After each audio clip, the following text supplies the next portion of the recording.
بسم اللہ الرحمن الرحیم۔ ہم نے اپنی لاسٹ ویڈیو میں یہ جانا کہ پلگنز کیا ہیں اور پلگنز کا رول کیا ہوتا ہے۔ اچھا، جب ورڈ پریس کی سائٹ بنائی جاتی ہے تو ورڈ پریس کی سائٹ کے لیے یوزرز کے بھی کچھ رولز ملتے ہیں۔ آپ کو ورڈ پریس کے ایڈمن پینل میں انٹر ہونے کے لیے ایک تو ایڈمنسٹریٹو پاسورڈ آپ کو ریکوائرڈ ہے، ایک ایڈمنسٹریٹو آئی ڈی ریکوائرڈ ہے جس کے ساتھ آپ ورڈ پریس کے اندر بیک اینڈ پینل میں انٹر ہو سکتے ہیں۔ اس کے علاوہ اگر آپ چاہتے ہیں کہ آپ اپنے مزید لوگوں کو ایڈ کر سکیں اور آپ کے امپلائیز یا آپ کے ایڈیٹرز یا آپ کے سبسکرائبرز آپ کی ویب سائٹ کے اندر آ کے ممبرشپ حاصل کر سکیں اور آپ کی سائٹ کو ایڈٹ کر سکیں، یا 8-10 لوگوں کا گروپ وہ اس کو مینیج کر رہا ہے، تو آپ اس میں مزید یوزر ایڈ کر سکتی ہیں۔ جب ہم یوزر ایڈ پہ جاتے ہیں تو یوزر ایڈ میں اس کے کچھ رولز ہیں۔ اس میں ہمیں یوزر نیم ریکوائرڈ ہوتا ہے، ای میل ایڈریس ریکوائرڈ ہوتا ہے، فرسٹ نیم، لاسٹ نیم اور ویب سائٹ، پاسورڈ 2 ٹائم دے دیں، اور یوزر کا رول۔ یوزر کا رول کیا ہے؟ یہ رولز کو سمجھنا ضروری ہے۔ بعض اوقات سب سے لوئسٹ رول جو ہے وہ ہے سبسکرائبر کا رول، جس کے پاس صرف اور صرف اپنے پروفائل کو ایڈٹ کرنے کی آپشن ہوتی ہے۔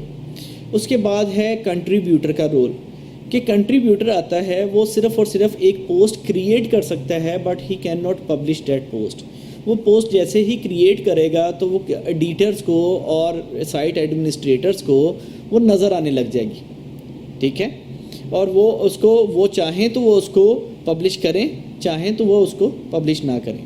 اس کے بعد ہے آتھر کا رول۔ آتھر وہ ہے، آپ نے ایک سائٹ بنائی اور آپ ایک نیوز پیپر کی سائٹ چلا رہے ہیں یا واٹس ایور ایک بلاگ رن کر رہے ہیں، اور آپ نے ملٹیپل آتھرز کو ہائر کیا ہے جو آپ کے لیے کام کر رہے ہیں، آپ کے لیے آرٹیکل رائٹ کر رہے ہیں۔ وہ اب آپ کی سائٹ کے لیے کچھ چیزیں رائٹ کرتی ہیں اور اس کی رائٹنگ کرنے کے بعد وہ آپ کی سائٹ پہ پبلش کرتی ہیں، لیکن وہ پبلش اس وقت تک نہیں ہوئیں گی جب تک ان کا ریویو نہ کیا جائے کسی ایڈمنسٹریٹر کی طرف سے یا کسی ایڈیٹر کی طرف سے۔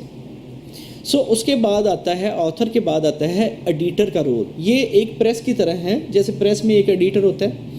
اس ایڈیٹر کا کام یہ ہے کہ اس نے پوری سائٹ میں چیزیں، وہ پیجز پبلش کر سکتا ہے، وہ پوسٹ کو پبلش کر سکتا ہے، لیکن وہ تھیمز کو نہ ایڈٹ کر سکتا ہے، نہ تھیمز کو چینج کر سکتا ہے۔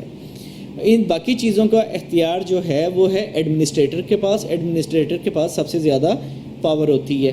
جس کے پاس ایڈمنسٹریٹر رول ہوگا اس کے پاس سب سے زیادہ پاور ہوئے گی۔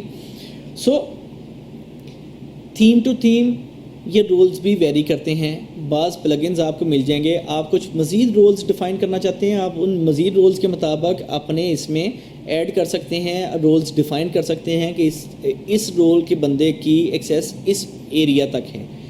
آپ اپنی مرضی کے رولز بنا سکتے ہیں۔ میکسیمم آپ نمبر آف یوزرز آپ اس میں ایڈ کر سکتے ہیں۔ You want to add 1000 users, you can add easily. آپ اپنی ویب سائٹ کے اندر جتنے مرضی یوزر ایڈ کریں، آپ یوزر کا پروفائل ایڈٹ کر سکتے ہیں۔ Here you can edit your profile.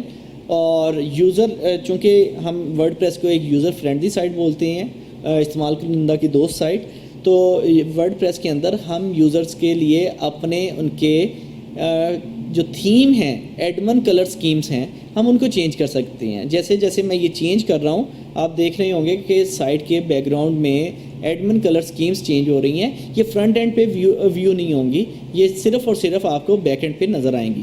ابھی ہم اسے ڈیفالٹ پہ ہی رہنے دیں گے، اور اس سے نیکسٹ ویڈیو میں ہم جانیں گے جی ٹولز کون کون سے اویلیبل ہیں، امپورٹ اینڈ ایکسپورٹ کیا ہے، اور ان چیزوں کے بارے میں ہم نیکسٹ ویڈیو میں جانیں گے۔ Keep watching videos. Thank you. اللہ حافظ۔